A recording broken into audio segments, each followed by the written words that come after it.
dudes. This is Marianne Walter, Deanne from the original Toolbox Murders. You're listening to Tommy Throwback Kovac on Splat from the Past. You may get some masturbatory pleasure. Hey dudes, welcome to Splat from the Past, the only 80s themed horror and sci-fi show where things could get totally radical. Now today, I will be welcoming Nancy Hendrickson. You all know her from the 1980 Troma cult classic horror film, Mother's Day. I'm having her on the show today to talk about that movie. She was in a lot. She didn't do a whole lot of work on camera after that, and now in the last decade or so, she's been doing a lot of shorts and television that she's producing and writing. And I want to find out how that came up and find out, basically what happened, because it's very mysterious that she made this powerhouse debut and then disappeared like that. So I'm gonna have her on the show and talk about all that stuff, and I can't wait. So yeah, here is my interview with Nancy Hendrickson. Hi, Tommy. Hey, Nancy, welcome to the show. How are you today? I'm good. How are you? Are we on the air? Yes, we are. I told you in email. Okay. This is such a great honor. Thank you for taking the time today. Oh, thank you for inviting me. My pleasure. My pleasure. So, going back in time, did you gravitate toward acting early on in your childhood? Very, very early. My mother told me, I don't remember this, but my mother told me, I think I was maybe 2, 3 at the most. She said, I was watching TV and I pointed at the screen and I said, how do you get in there? Mm-hmm. And she said, well, the people are not really in the TV set. She said they are in a studio, and she explained all about how they come over on airwaves and, all the I said, no, I don't care where they are. I want to be one of those people. And she realized that I was talking about being an actor. Yeah. And then when I was about 5, I started putting on shows in the carport and charging money to the neighbors and all the neighbor kids in the shows, and inviting their parents, and we would charge them 5 cents to get in and 10 cents to get out. And I think it was well worth the 10 cents to get out of those shows that we did. But yeah, I always wanted to do it.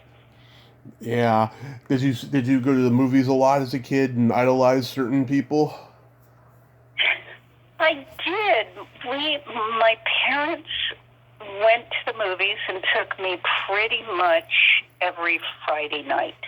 Mm-hmm. And sometimes we'd go to a Saturday matinee, and I think one of the people I idolized early on, though, you identify with people that are around your age, so I identified with Haley Mills in Pollyanna and Parent Trap and things like that. Mm-hmm. So I'm trying to think who else I think it was a while before I started, wishing I were, some older actresses. But I really had envied the kid actresses, the child actors, when I was a child. Yeah, I didn't understand why my mother wouldn't take me to Hollywood and let me do that. Yeah. Are you born and raised in Philly? No, I was born in Philly. I lived in a suburb of Philadelphia, Levittown, till I was about 5 and a half, and then my parents moved to Miami. Oh, wow. And that's pretty much where I grew up. The guy I just... And I went to... Oh, sorry, go ahead. Oh, the guy I just talked to, he was born and raised in Miami, and he's been living in Philly for the last 45 years or so, maybe longer. Well, so he did the reverse of me. I went from Philadelphia to Miami. Yeah. But then I went back to Pennsylvania, not to Philadelphia, but to Pittsburgh, to Carnegie Mellon. Mm-hmm. I think we talked about that because Yes. you've had other guests from Carnegie Mellon. So, and that was an acting, that was a conservatory school, so it was a BFA in drama. But for actors, it was all about the acting. You know, everybody specialized. You could get a BFA in drama and be a scene designer, but then all your classes would be about scene design. Mm-hmm. So mine were all about acting. Every semester we had one class that was academic. So one semester I had English, one semester I had history, one semester I had music appreciation. Everything else was voice, speech, movement, acting classes, and productions, acting in productions. Yeah. Did any of your classmates go on to become famous? Let me see, I'm trying to think of somebody. You know, I graduated with very few classmates because it changed later, but I went there in the early 70s. They eliminated a lot of people. They would let about 60 in to each class and then start eliminating. They would drop people if they didn't think they were doing well enough. So I graduated with 5 other actors. Mm-hmm. So that didn't give us a lot of chances for hitting stardom. But there are only 6 of us. But the year, I think 2 years ahead of me was Ted Danson.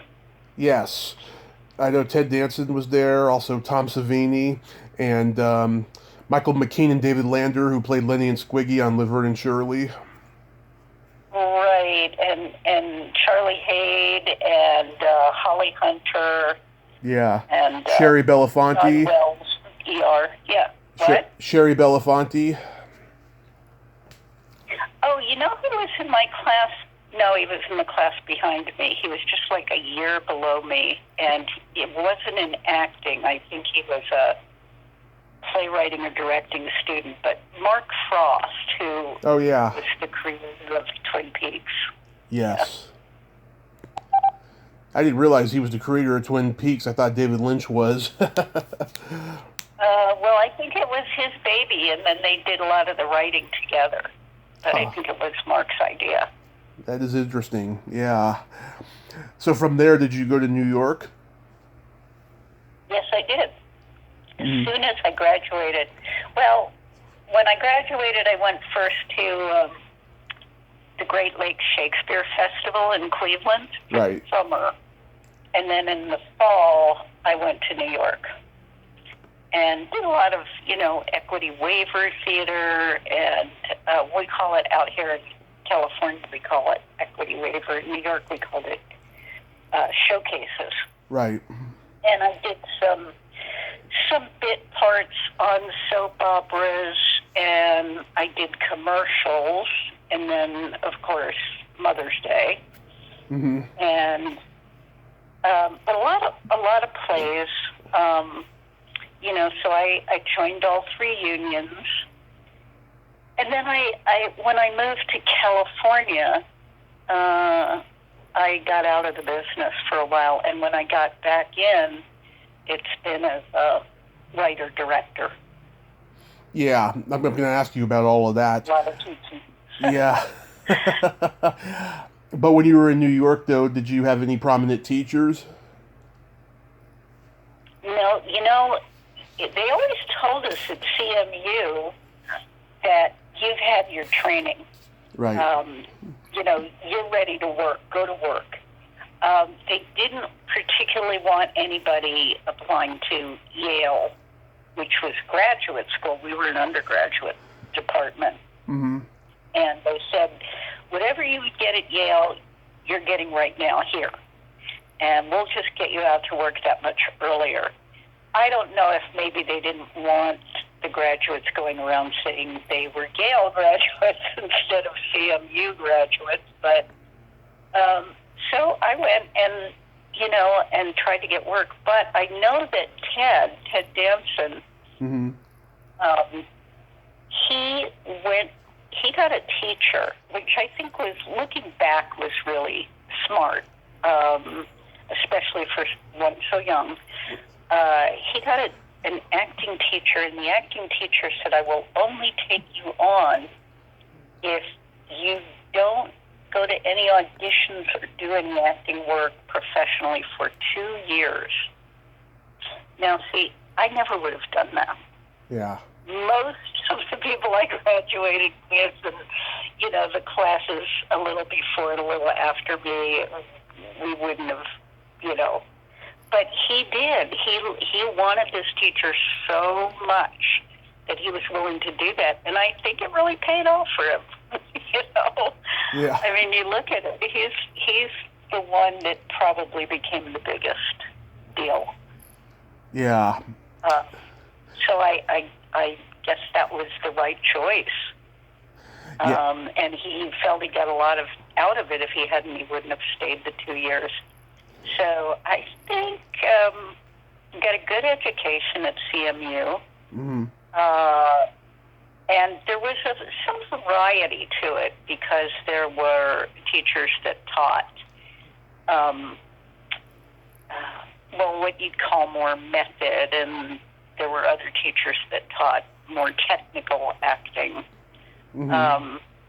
But I don't think anybody really did the kinds of acting exercises they were doing at Lee Strasberg,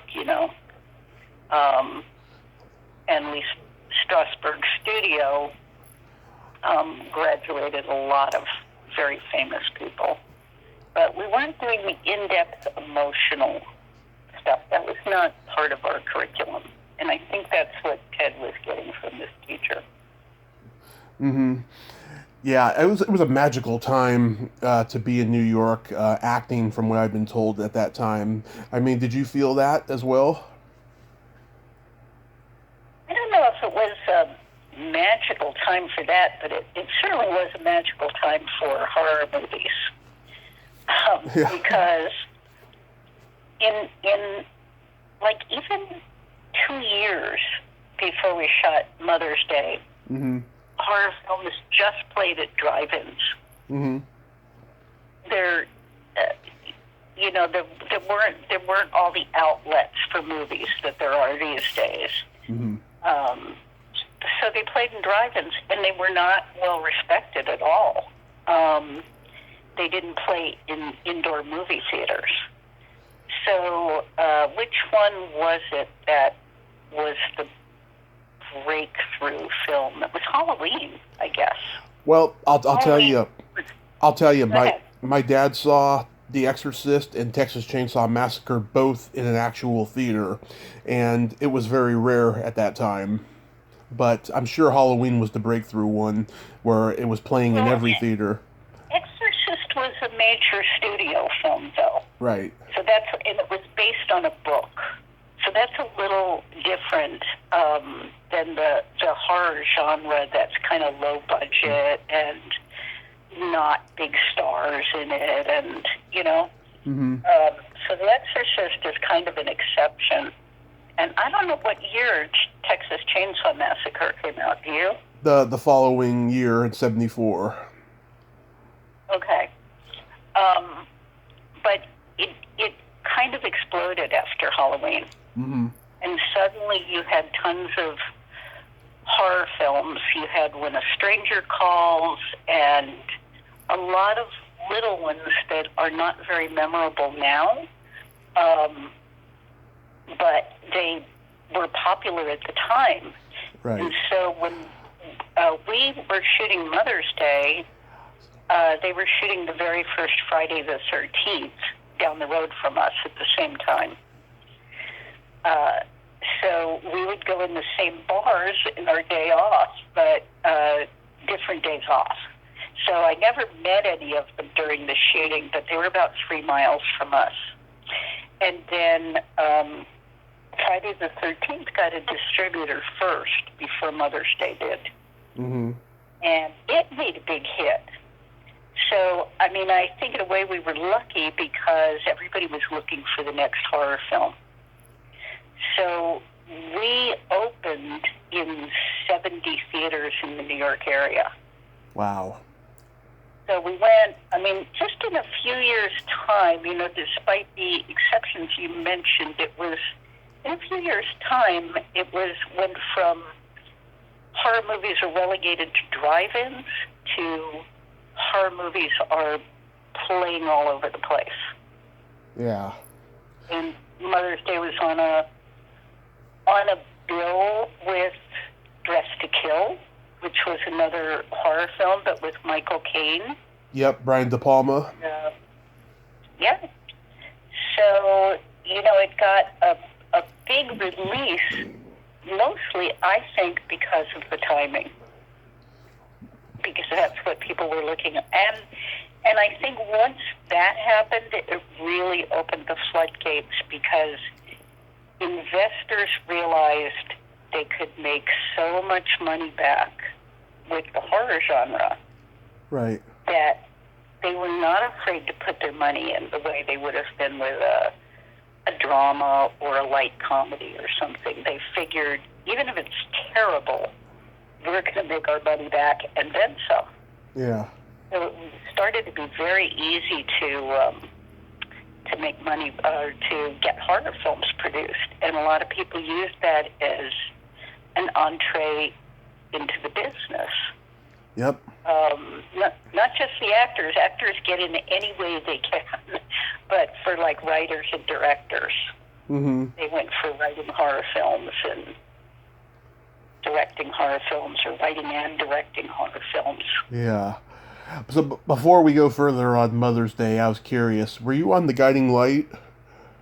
A few times, yeah. A few times, but they were small roles. They had, in those days, AFTRA and SAG unions were separate, and AFTRA had different, like, you could be a regular, you could be a day player, which was kind of a big part, but not a regular, and you could be an extra, and in between there was a contract called Under 5, and that meant you had under 5 lines.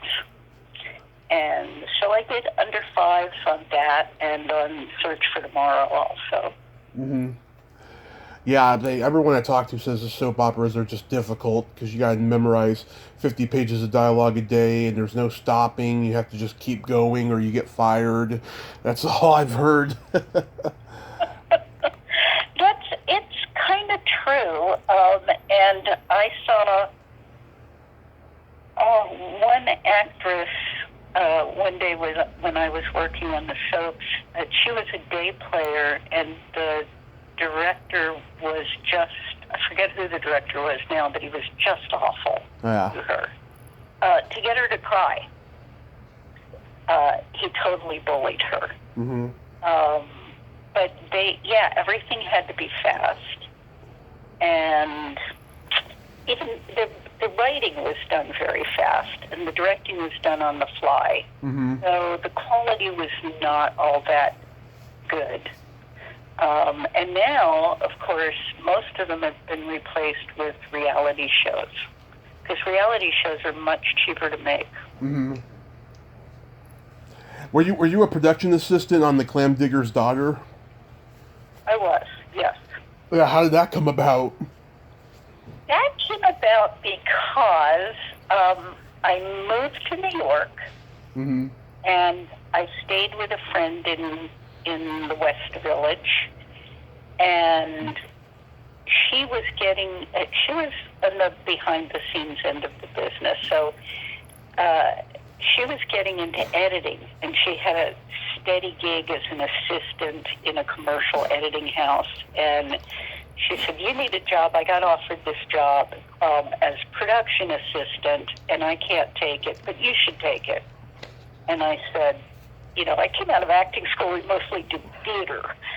So I said, I don't know anything about films. I don't know anything about doing them. Oh, no, I think the job I actually went for was script supervisor. maybe it was both. Maybe it was both. I remember doing a little of the script supervising and a lot of the PA work. But she said, you should take the job. And I said, I don't know anything about it. She said, that's okay. All they need is somebody with a car. Just the car.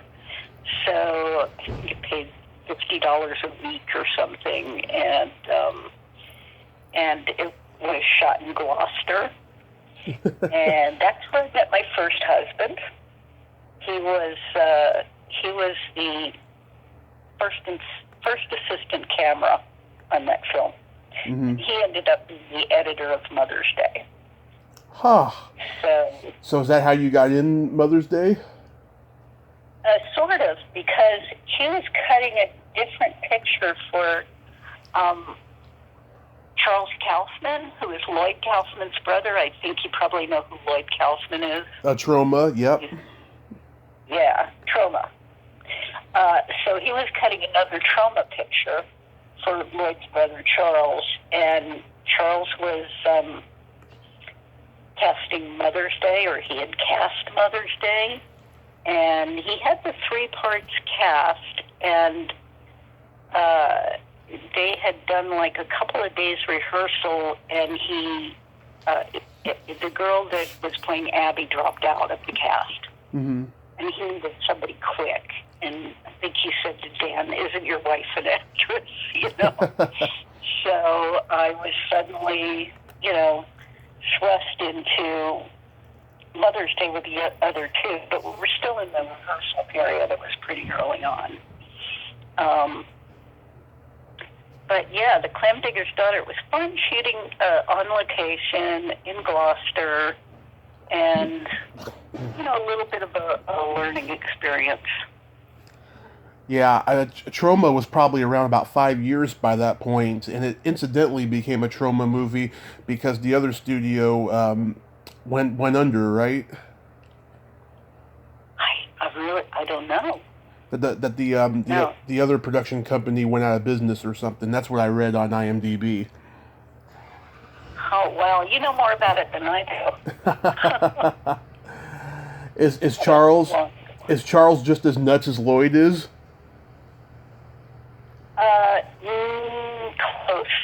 Close. I've never. Charles apparently now has a bakery in San Diego. So he got out of the business, so I guess he's not as crazy as Lloyd, because Lloyd stayed in. But I don't know if you know about this, but a few years ago, maybe it was like 10 years ago even,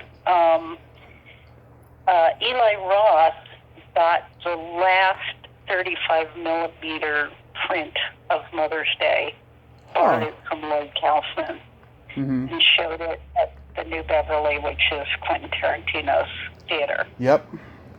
And I was there, and a couple of other people, and Charles was there.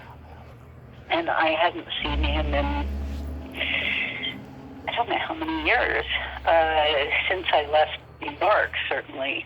Since I hadn't seen him since '85. And this must have been around 2000, maybe 2008 or 9. Somewhere in there that I saw him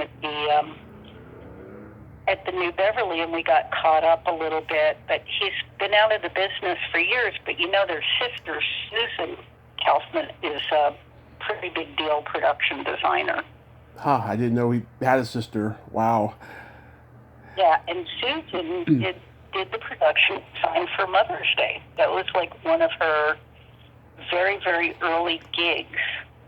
Ellen Lutter worked on that crew. She became, I think, a costume designer for big pictures. The guy that wrote Mother's Day, Warren Light, he ended up winning a Tony Award for a play he wrote and becoming president of the Writers Guild East.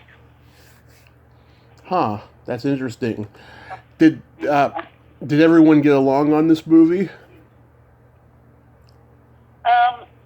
Yeah, mean, yeah, I roomed with the other two girls, and we got along with the guys that played Ike and Adley. I still keep in touch via Facebook mostly with Michael McQuarrie, who played Adley, and I think his name on the credits is Billy Ray something. Yeah. Billy Ray McQuaid or something like that. Yeah. He's a pen name. So, yeah, I see him, and Gary Pollard, who was billed as Holden McGuire, he passed away, unfortunately. Mm-hmm.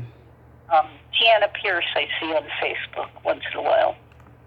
Yeah. But only recently we got back in touch. But yeah, we got along. The only, I think we had a lot of fun, including Beatrice, who played Mother.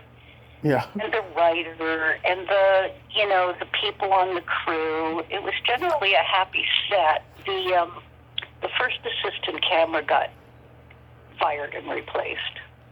Mm-hmm. But yeah, that's the only thing I can think of that was like a problem. And I remember the night Mother's Day opened, Charles Kaufman and his girlfriend at the time, and Dan, who had edited, my husband at the time, and the four of us took a cab all over the city and just stopped in different theaters where it was playing just to hear the crowd's reactions, see what see if the theaters were full and see how the crowds were reacting. And that was kind of a highlight, I think, of my life. That was kind of a cool thing to do. Because the theaters were packed. And people were scared, laughing at the parts. Yeah, because these Troma shoots are nuts, I hear. I mean, something always happens that's politically incorrect behind the scenes of these Troma movies, and they belong on screen. For this one, I heard that Billy Ray McQuaid puked all over Beatrice. That might be true. I can't remember now. That might be true. He dropped me. I know that. He what? He drops me on the ground. Oh, yeah. That's my head. He was a real sweetheart in real life, really nice guy. So he felt so bad about that. But we had a lot of kind of violent scenes. He might have puked on Beatrice. I really can't remember. I'll have to ask him about that. But, it wasn't like anything on purpose. So, yeah. I didn't know about those stories about the other films. Oh, yeah. Toxic Avenger had something going on. Squeeze Play, a couple other movies had something going on. I can't remember verbatim right now, but yeah, they're very interesting productions from what I've heard. I only remember the really old ones that were done around the time of Mother's Day, a little before, a little after, because... Well, Squeeze Play was one, yeah. Yeah, did about 3 of them. And Charles went on to do one called... the original title was... Or was that the real title? The Outdoorsters. Does that ring a bell? Let me look that up and see. Might have changed names. So Lloyd produced it and Charles directed it. Mm-hmm. While I'm looking this up, let me ask you, how long did it take to film? Mother's Day? Yeah. 4 weeks. 4 weeks. Yeah. Wow. And we were on location in New Jersey for 4 weeks. We took over a Boy Scout camp. So it was fun. We all had cabins. We stayed in cabins. When Nature Calls is the name of the movie. Yeah, that's what it turned into. It was originally The Outdoorsters and ended up When Nature Calls. Yeah. It's got Maury Amsterdam in it. That's crazy. Oh, yeah. Some of those films, like Friday the 13th, had Betsy Palmer. Some of those films had like aging stars, people who had been popular and famous. But Hal Holbrook, John Saxon, they did a lot of them. Hal Holbrook did? I didn't know that. The Fog, Creepshow. Those are not Troma movies, but I'm just saying, in terms of horror, there were like all those aging stars doing horror at that time. Chuck Connors did a lot of horror movies. Right. Well, Beatrice Pons, who did, what did she call herself? She had another name, too, because she was SAG at the time. Oh, something Ross. I remember that. Rose Ross. Right. Rose Ross, that's where it was. Right. But, in real life, she was Beatrice Pons, and she had been a regular in two hit TV shows. Yeah. Really big hits. Phil Silvers and Car 54, Where Are You? Right. But, at that age, especially female actors, they're not getting work.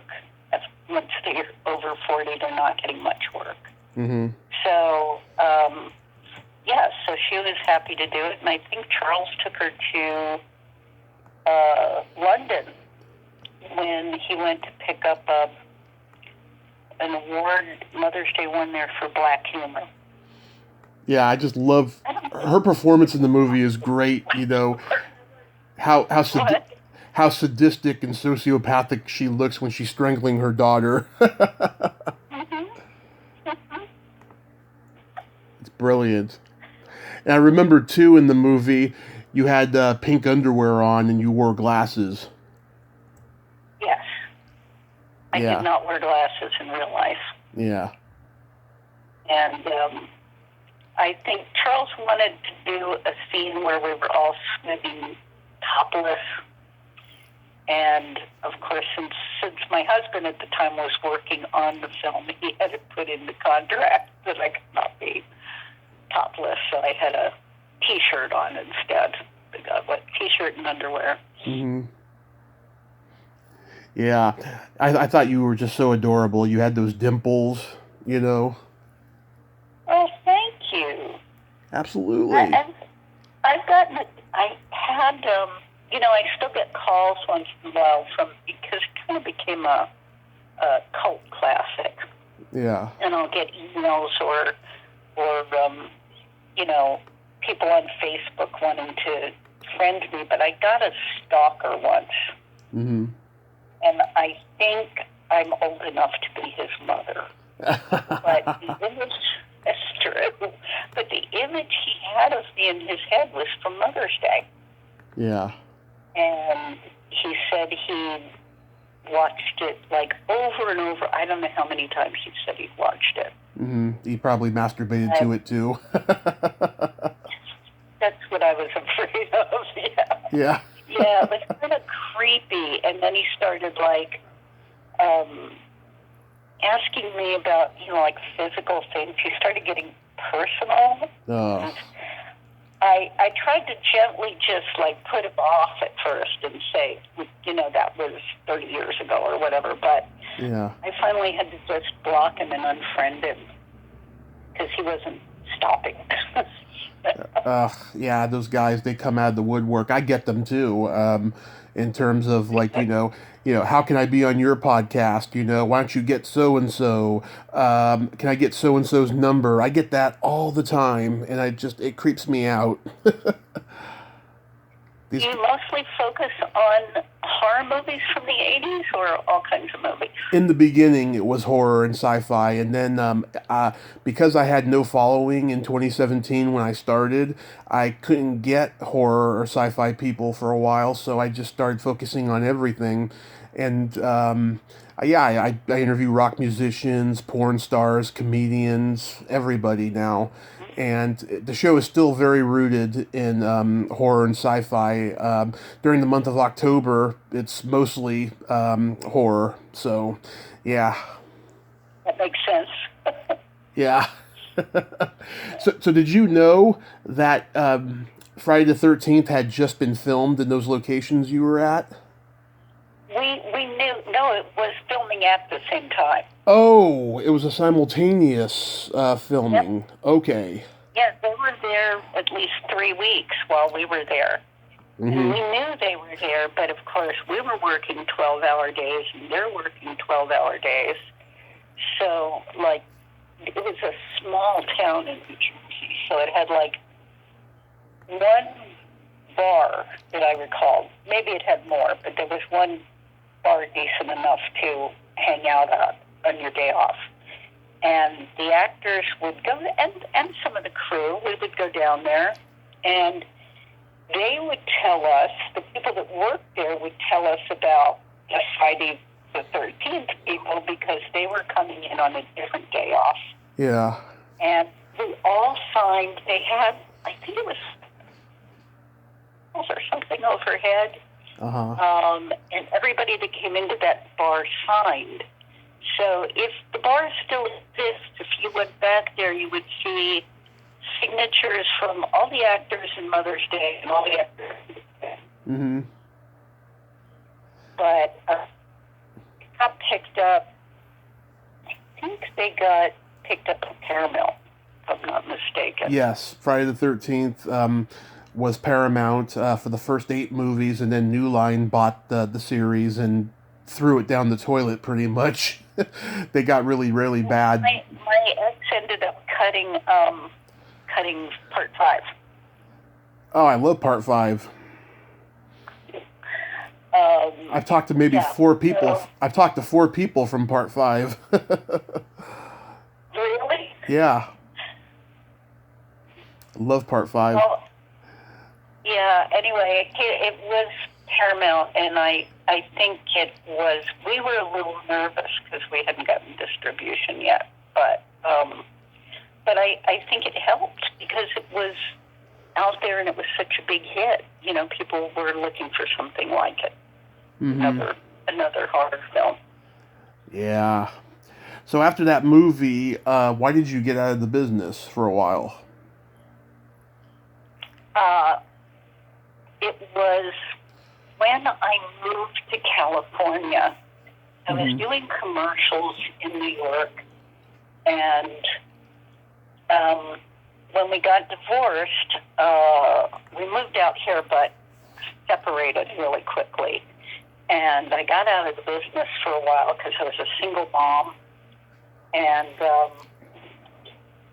then how did I get back in? I think I just started writing because it's kind of easier to squeeze into your life than acting. It's available to go to auditions all day to have an acting career. And it was a new place, and I didn't have the same connections here that I did in New York. And so I ended up writing and like winning some contests, and then I ended up teaching writing, and then I ended up directing some short films, and so that's how that came about. By the time I had my life well enough organized that I could have gone back to acting, I wasn't interested. Yeah. I like talking to people who got out of the industry more than people who stayed in because they got more interesting stories, and it's so interesting to have a dream like wanting to be in show business and then losing interest in it down the road. I don't know. It's so addicting and so intoxicating to want to be in show business. I feel it's very hard to like want to get out, you know? Right. Well, I can't say that I ever wanted to get out. I always thought I would go back to acting. How long was I out of the business? Maybe 5 years, 4 or 5 years. Then I got into catering and food wholesaling and restaurants, and I still love cooking. I love food. I loved having a restaurant for half a minute. but but when I had the opportunity to go back to acting, I was already writing. And, I mean, I hadn't sold anything or published anything at that point, but I was writing, and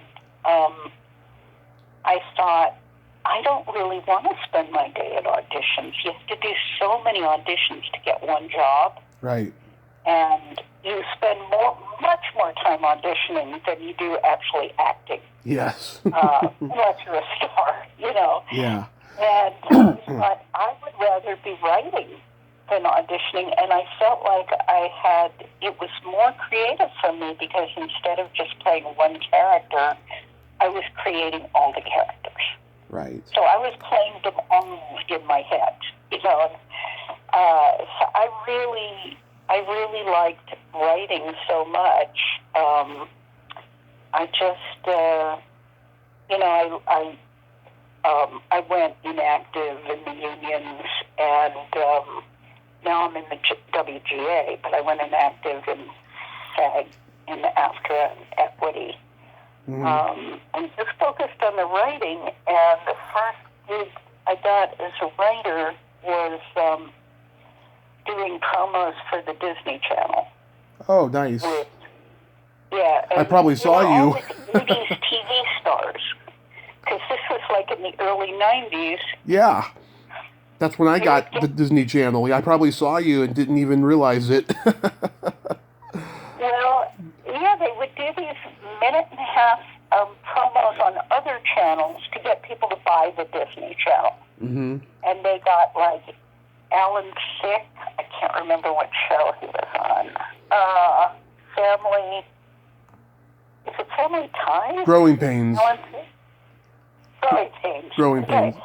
And they had Marky Post was one. And... she was on Night Court, yeah. Yeah. Trying to think of, Harry Anderson. Harry Anderson. He was on Night Court, too. Yeah. So, just about everybody, and I can't remember them all now. Who's the guy that did Deal No Deal? Howie Mandel? Yeah. Yeah. He was one. So what would happen is they'd get a star to agree to do these promos for Disney. Right. And then I would write 10-minute-and-a-half spots built around that star. And they were supposed to be funny, but they were supposed to sell the Disney Channel or different points about the Disney Channel or put on different Disney Channel shows. But you did 10 for each. I did 10 for each actor. I think I was the only one doing it at the time. But that was my first writing gig, and then, you know, I just decided to stick with it. And then in 2006, I got offered a job teaching screenwriting at Los Angeles Film School. Mm-hmm. And I was already making some short films by that time, so I ended up teaching screenwriting and production.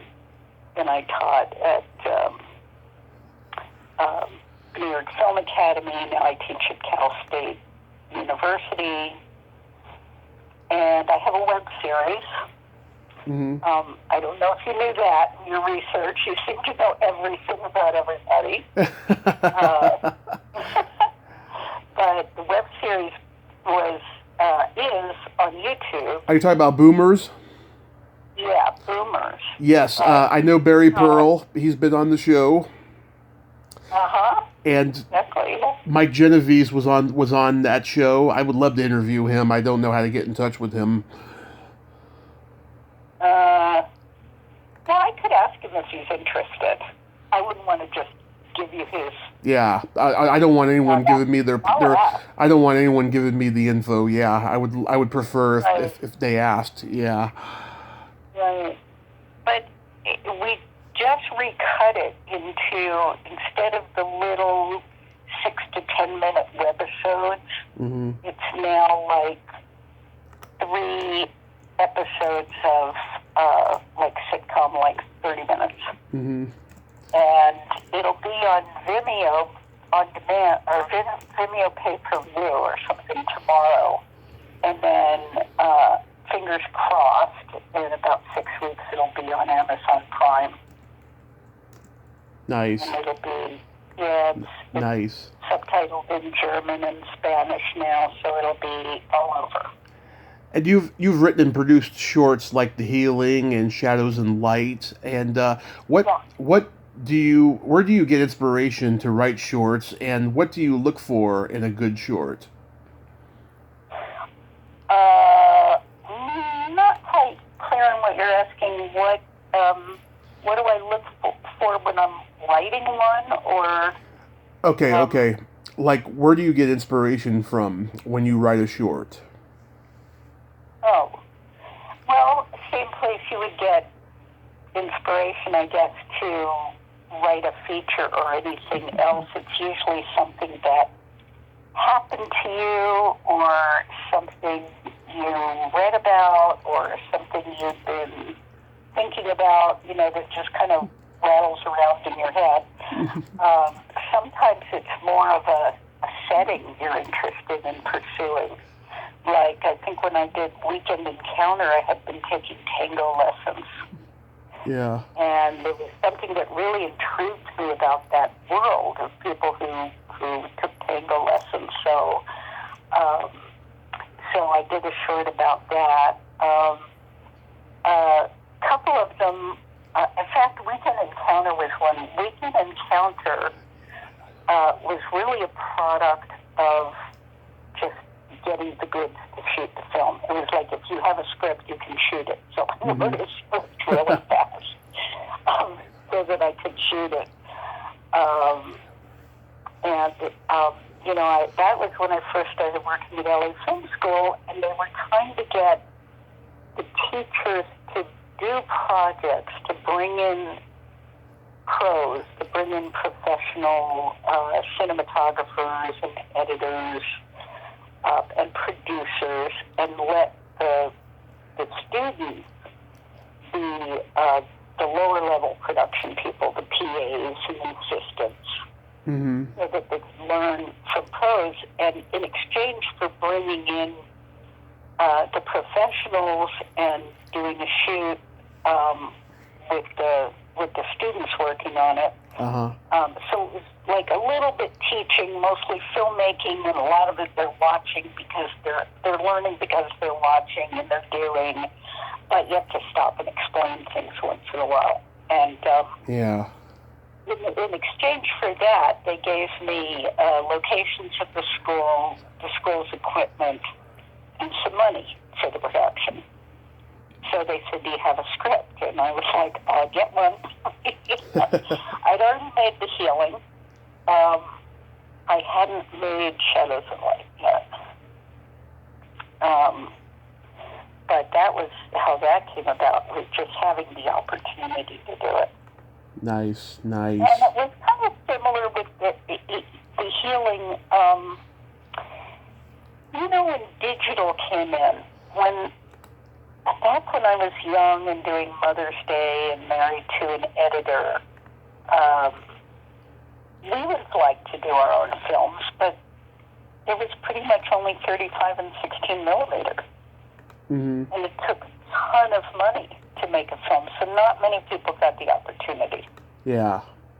And we did one little documentary one time with 35 millimeter short ends and a borrowed camera.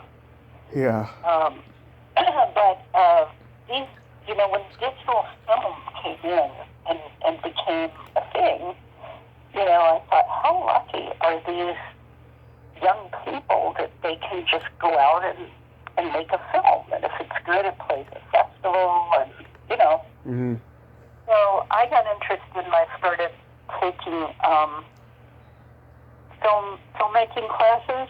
Yeah. And part of the reason too was I'd written features, and the features had won contests, and the features had been optioned, and the features had stars and producers attached, and the deals kept falling apart. You hear about the ones that go through and get made, but many more just fall off the table. somebody loses interest in making the movie, or in one case with me, it was a producer threatened to sue the company that wanted to produce the film, and then they backed off because they didn't want a lawsuit. So she made the introduction between me and this production company, so she felt she should get a big piece of the action and threatened to sue. So after all of those experiences, I just got tired of writing things that were meant to be seen, that never got to be seen. And I thought, even if it's a short film, and I've got to do it on the shoestring, I'm going to get one of my pieces of writing on the screen. Yeah. So that's how that started. And I did have to learn more about filmmaking than I knew. And a lot about, the digital cameras and stuff. Nice. So really quickly, Nancy, before I have to get to my next interview at 2, it is time to play my secret silly game. And what this is it's a series of silly slumber party questions. And how it works is I ask you the question, you answer it, and then you ask me the exact same question and I answer it. Okay. And hopefully these questions are not anything like, that guy you were talking about says they're personal. Yeah. Nancy, are you... You ask different questions every time? Because No. If everybody asked them to you, you'd have them memorized by now. You have to memorize my question to ask me after you're done answering it. Okay. Oh, good. Okay. Nancy, are you ticklish? Oh, yes, very. Are you ticklish? Yes, very ticklish. What's your favorite part of the body? And it can be anyone's body, anything. Shoulders, men's shoulders. Ooh, that's pretty hot, actually. Yeah. Well, they're good to sleep on, for one thing. Yeah. What's your favorite body part? The belly button. Okay. Why? Because it's very erotic. Some people consider it a private part, some people don't. It's very mysterious, I feel. Right. What color are your toenails painted? I guess you'd call it like nude or flesh color. It's like a pale beige. Yes. What color are your toenails painted? Au naturel. Okay. I am glad to hear it. Oh, I do paint my toenails, but right now it's just not a good time because there's nowhere to go, Uh-huh. That's true. But we're saving a lot of money. There's nowhere to go. Yeah. No dry cleaning, no nail salons. Yeah. What would you say is your best personality trait? I think it's that I can see the funny side of almost anything. Somebody once told me I could go to the mailbox and back and come back with a funny story. Yeah.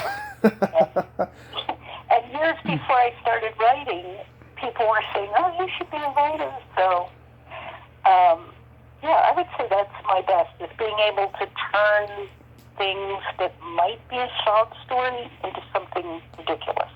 Yes. What do you think yours is? My sense of empathy and that I have no filter. Okay. And then... Great. Well, the empathy would make you a great interviewer. Oh, thank you. Thank you so much. And then my favorite question, is there a stinky smell that just makes you gag? All stinky smells make me gag. I never met a stinky smell that didn't make me gag. What about you? What stinky smells make you gag? Either farts or feet. Okay.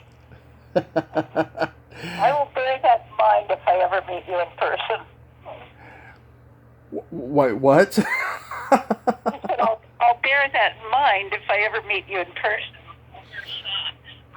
Well, just make sure that you wash your feet before meeting me. Okay. I will, I promise. Yes. And, well, farting, I mean, that's a given. Everybody farts, but you can't really, hold that back. Right.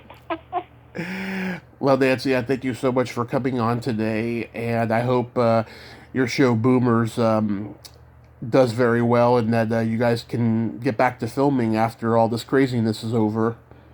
Yeah. Wouldn't that be nice? Okay, thank you, Tommy, so much. It's been a lot of fun. Yes, my pleasure, and stay safe, and have a great day. Okay, you too. Bye-bye. Bye-bye. Well, there you have it. Nancy Hendrickson. Ain't she a sweetheart? Oh, what a nice lady. Nice, humble lady. I liked her a lot. If you like this video, everyone, please subscribe to my YouTube channel. Add me as a friend on Facebook. Join my Tommy Kovac comedian page on Facebook. Follow me on Twitter and Instagram and all that fun stuff. Well, that's all the time we have this week on Splat from the Past. Until next time, this is Tommy Throwback Kovac saying, there's no shame in living in the past because the present sucks.